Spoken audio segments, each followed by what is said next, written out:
السلام عليكم ورحمة الله وبركاته. عدنا إليكم من جديد من أمام استاد في المدينة التعليمية لحضور مباراة المنتخب السعودي ومنتخب بولندا.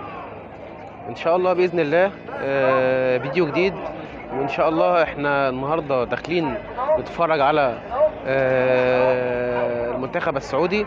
بإذن الله يقدر يفوز اليوم بالمباراة، وطبعا لازم نقف جنبه ونسنده، لأن عمل مباراة قدام الأرجنتين، مباراة كبيرة جدا وفوز كبير وغالي بالنسبة للسعوديين. وطبعا أكيد اليوم هيعمل نتيجة كويسة أمام منتخب بولندا.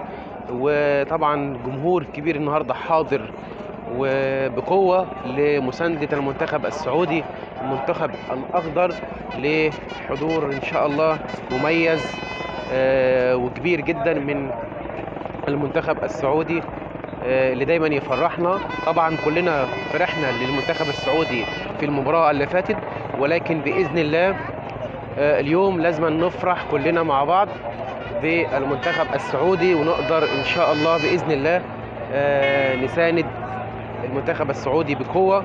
وجمهور كبير جدا للمنتخب السعودية النهاردة موجود في مدينة استاد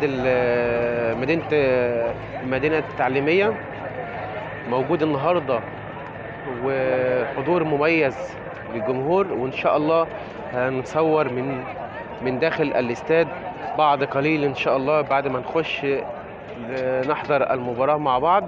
ولكن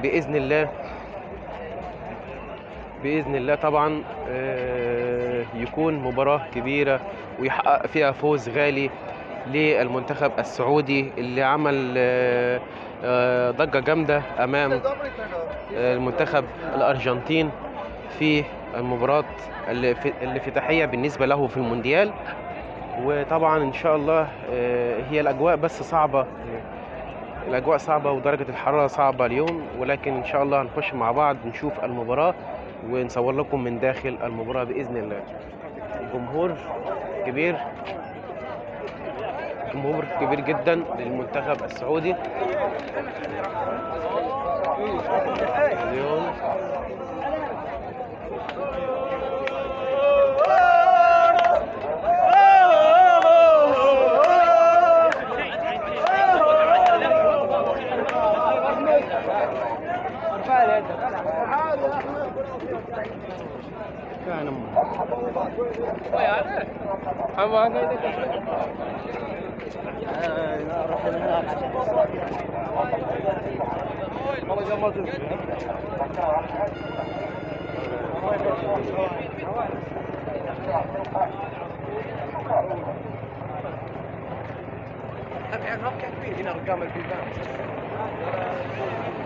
طبعا جمهور كبير جدا زي ما انتم ما شفتوا داخلين الاستاد، لان المباراه لسه فاضل لها ساعه على انطلاق المباراه باذن الله. وان شاء الله هنخش مع بعض داخل الاستاد وهنصور من جوه، ونصور بث مباشر وفيديو جديد. ما تنسوش تشتركوا في القناه وتدعموني انا شخصيا على قناه الكاس مع خالد بكار، وباذن الله عشان يصلك كل جديد باذن الله.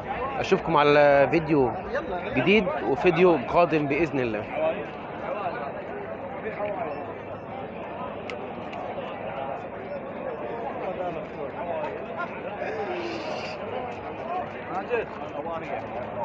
انا قلت لك تدخل على